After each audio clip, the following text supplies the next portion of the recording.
The image that you are looking at is a picture taken on the north side, the North Shore, and looking south over the Sea of Galilee. Yes, that body of water is the Sea of Galilee, which isn't a sea at all in the sense of being a saltwater body, because what the Sea of Galilee is a freshwater lake. Now, from the northernmost point, which is close to where we're standing when I took this picture, to the southernmost tip, which you really can't see out there, is a little over 11 miles. And the Sea of Galilee is about a little over 7 miles at its widest point, 11 miles at its longest point, north to south. And we're looking at it here. And the thing that's interesting about the Sea of Galilee, of course, is that Jesus did most of his ministry along the shores of or around the Sea of Galilee. This is where the majority of it happened. Yes, he did go down to Jerusalem and things happened down there, but most of his ministry happened here in close proximity to the Sea of Galilee. Now, this particular spot where this picture is taken from is considered to be the most likely spot from which he gave the Sermon on the Mount. What we call the Sermon on the Mount, anyway, is recorded for us in Matthew chapters 5 and 6 and 7. And it's a little hill just outside of Capernaum that is very rocky and so therefore was never able to be cultivated and was just left open in a little hillside where there would have been room for Jesus and however many people were with him to gather together and to sit and to talk. And so from this location, or someplace very close to this location, Jesus shared the wisdom that he had for his disciples and taught them about what the kingdom of heaven was like. Well, hello, my friends. I wanted to share that picture with you, but not just that picture. I wanted to share some thoughts with you. Back when the virus, the COVID-19 thing first hit, and we were first shutting down our in-person worship services and in a rush and trying to put together online services, I started to do online a series of devotions. And my goal was 5 to 10 minute devotions, something relatively short that you could take in a few moments and then ponder on throughout the day.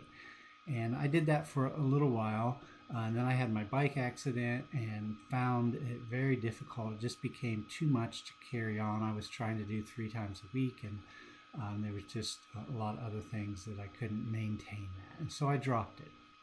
But several of you have asked me if I was going to do those anymore, how much you appreciated them and valued them. And so I've been thinking and praying about that. And here's what I think I've come to. I'd like to be able to share these devotions with you, but I'm not going to be able to do it at 3 a week. And so I'm thinking 1 a week. I will try to put out a devotion for you every week.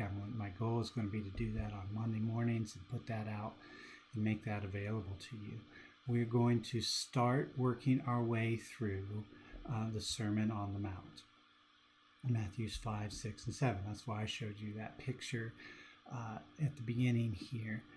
And what my hope is that we will actually just go slow and really meditate on and dig into that text. If you did see the devotion from Psalm 1 about what lions have to do with Psalm 1 and how meditating is this word that Haggah, that means that is a sound the lion uses when he is eating, when he's almost a purr, but very much an active thing. He's very involved in his eating. It's not just a sitting back and being passive, but rather it is something where you're digging in and just really working to digest what is there.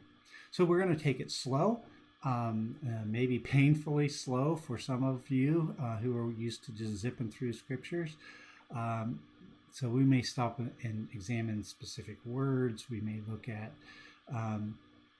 geographical context. We may look at literary context. We may go back to Old Testament context at times, and just kind of really examine and figure out what Jesus is saying to us through this sermon. Now, at 5 to 10 minutes once a week, we're going to go. It's going to take us a long time. But my hope and my prayer is that as we meditate our way through and dig our way through, that we will discover what it is that Jesus is teaching about the kingdom of heaven here. And that as we understand that, that would transform how we live in God's kingdom today. So this is a journey that we are going on together. This is not something that I have prepackaged and all I have to do is just record it and throw it up. It's something that I'm going to be studying and researching and praying over and meditating on all through the weeks. And so I encourage you to do the same. You can read ahead. You can look into some of those kinds of things and give me feedback. I will be very interested to hear what you're thinking, what your responses are. I will try to find a way to turn on the comments on the YouTube page.